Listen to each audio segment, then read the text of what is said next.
өздеріңіз білесіздер. Кириллицамен қоштасу өркениетті елдердің көшіне еруге көмектессе, бір жағы орфоэпиялық заңдардың бұзылмауына ықпал етеді. Елбасының мақаласында жазылған латын әліпбиі жайындағы пікірді оңтүстік өңірінің ғалымдары мен филологтары қуана мақұлдап отыр. Академиктердің өзін сингармонизм мен тіл әуезділігінің бұзылып бара жатқандығы қатты алаңдатады.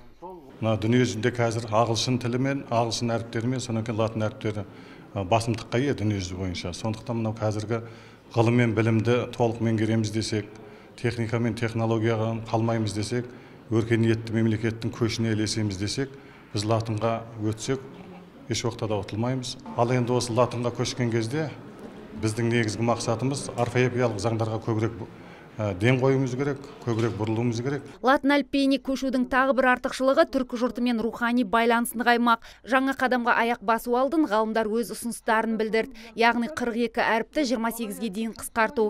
Филолог Мекемтас Мырзахметов Ч, Ц, В, Ф әріптерін мүлдем алып тастау керек деп есептейді. Латын әрпін алуға 100% біз қолдаймыз. Бірақ енді осыны қанша болғанмен халыққа жақын, сөйлеуге ыңғайлы әріптерді алуымыз керек. Қазір 33, сол 33-тің 4-еуі орыс алфавиті. Ч, П, С, В деген.